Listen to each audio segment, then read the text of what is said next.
warahmatullahi wabarakatuh. Welcome back to my channel Mubinka bersama gue Inka. Jadi sekarang gue mau ngebahas sebuah film bergenre drama komedi berjudul Wedding Proposal.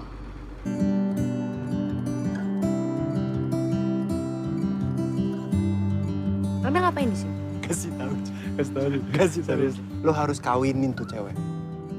Kamu. Film ini disutradarai oleh Emil Haradi dan juga penulisnya ada Sukdev Singh. Itu sama ya saudara, dan penulisnya sama, film di bawah umur. Mungkin ada yang pernah nonton film itu juga ya. Tokoh-tokohnya diperankan oleh Dimas Anggara sebagai Bisma. Ya kita udah tahu ya, Dimas Anggara ini selain pemain film juga bintang sinetron dan pemain FTV itu. Lalu ada Sheryl Sheinafia sebagai Sisi. Terus ada ini adalah idola emak-emak seluruh Indonesia, nggak mama juga sih gitu ya, idola seluruh wanita. Arya Saloka ya, di pemain sinetron di Ikatan Cinta. Di sini dia sebagai sahabatnya si Bisma, namanya Ito. Oh ya, bagi teman-teman yang belum subscribe channel ini, jangan lupa subscribe, nyalain lonceng notifikasinya agar gue selalu semangat bikin video dan mendukung channel gue ini agar lebih berkembang. Menceritakan tentang seorang fotografer bernama Bisma yang dia adalah jomblo berumur 28 tahun yang dia tuh gak nikah-nikah dengan alasan dia belum nemu cewek yang cocok, belum nemu cewek yang bisa dia sukain, karena dia nganggapnya selama ini dia tuh banyak cewek yang naksir sama dia, cuma dia gak pernah suka gitu. Nah suatu hari dia tuh naksir lah, jatuh cinta sama sosok cewek yang ternyata adalah partner dia di sebuah WO, sebuah wedding yang sebelumnya mereka tuh kayak sempet berantem banget di telepon gitu. Dan gak nyangka ternyata cewek yang si judes sombong itu adalah ternyata cewek yang disukain. Dan terjadilah kayak kisah percintaan di antara mereka dan juga perjodohan dari orang tua si Bisma ini. Karena sebenarnya di Bisma tuh ya ada miskom lah, dia dijodohin sama cewek lain, kayak gitu sih intinya. Oke, kita langsung masuk aja ke pros dan cons dari film ini gitu ya. Jadi yang prosnya memang filmnya ringan gitu, terus kayak relate dengan kehidupan anak muda sehari-hari, terutama anak-anak muda usia 20 something ya, menjelang 30, yang udah umur-umur yang seharusnya suka ditanyain kapan kawin, kapan nikah, bla bla bla, atau mungkin dijodohin, dipaksa sama orang tua untuk kawin cuman dianya nggak serak, yang kayak gitu-gitu sih gitu. Yang gue suka lagi di sini tuh kayak visualnya tuh cakep aja gitu, dari mulai setnya gitu kan, rumahnya serba estetik, terus kayak mereka kan ada kerjaan wedding di Bali gitu, cakep aja sih pemandangan di Bali, hotelnya, semuanya tuh enak aja dilihat. Juga suka di sini untuk production desainnya itu, terutama pas bagian mereka kan ceritanya kan kayak si ceweknya ini, si karakter Sisi ini kan dikerja di sebagai WO gitu ya. Nah itu detail-detail menjelang pernikahannya tuh bagus, sedetail itu gitu. Oh ini kursi untuk pernikahan kayak gini, terus latarnya, terus pernak-pernik dekorasinya itu cakep banget gitu. Dan gue niat gitu loh, jadi nggak asal-asalan kayak mau nikah tuh ala kadarnya gitu, benar-benar detailnya tuh cakep banget sih, gue suka juga.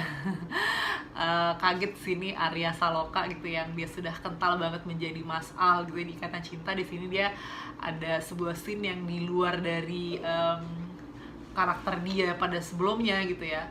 Di sini sempet ada scene kayak dia banci-bancian gitu lah, dia ngegodain seorang cowok. Itu gue kaget, cuman gue salut sama actingnya, dia berhasil keluar dari comfort zone dia dan kayak berani tampil all out itulah sebagai aktor. Dia menunjukkan performanya ya, dia bisa jadi siapa aja gitu. Sama juga di sini kan ada Teguh Rifnu Wikana ya, yang biasanya dia tuh selalu tampil jadi karakter yang orang miskin atau penjahat. Di sini dia agak lumayan kaget gue di sini mungkin kayak buat elemen komedinya ya, kita nggak nyangka gitu si mantannya Sisi yang namanya Ray. Gue pikir siapa lah namanya Ray gitu kan, yang harus rambutnya sekilas kayak bule-bule gitu kan, pas nengok jeng-jeng ternyata Rifnu Wikana. Jadi kayak cowok tajir parlente gitu dengan rambut pirang. Jadi emang si scene pas Arya Salokanya ngegodain Rifnu dengan gaya banci-bancian itu memang sampai viral gitu di TikTok gitu. Dan kalau hal yang gue suka dari film ini, jadi sebenarnya menurut gue story-nya tuh berpotensi, tapi sayangnya tuh banyak banget hal-hal yang gak make sense gitu dan kayak maksa gitu. Meskipun gue ngerti ini genrenya yang drama komedi ya, cuman nggak dapet gitu loh, bikin gue gregetan gitu. Terus sayang banget juga ya bagi gue di sini komedinya tuh gue sama sekali nggak dapet, nggak ada sekalipun dibikin gue ketawa gitu loh. Dan di 3 menit pertama tuh ya apa ya, gue bisa menyimpulkan film ini seperti apa ya. Karena ada sosok mbak-mbak seksi yang bisa dibilang kayak jadi objek ya. Kalau mengingat ini sutradaranya dan penulisnya sama kayak film di bawah umur, jadi kayak gitulah. Ini yang gue kurang suka lagi di sini tuh, gue ngerasa kayak plotnya tuh kayak kemana-mana gitu loh. Bahkan ada beberapa plot yang sebenarnya tuh kayak korelasinya sama cerita utama film ini tuh apa gitu kan. Kayak si bapaknya Bisma itu kan dia agak-agak digoda lah sama si Jengsari yang seksi itu, si istrinya cemburu. Terus abis itu udah nggak ada konklusi gimana-gimananya gitu. Apakah gue nggak tahu apakah kepanjangan durasi terus diedit gitu. Terus ada kayak plot dimana dia ada sisinya itu konflik sama si ibunya gitu, juga nggak penting. Masuk tanpa ada scene itu juga nggak ngaruh gitu loh. Oh ya, sebenarnya gue suka sih sama si karakter Sisi ini gitu. Dia jadi sosok apa ya, dia owner sebuah WO gitu kan, yang dia orangnya tegas, jadi bos, dia bossy, dia agak judes gimana gitu. Karena gue kebetulan kerja dengan beberapa WO juga, memang karakternya seperti itu. Pasti cewek-cewek mbak WO orangnya kayak gitu.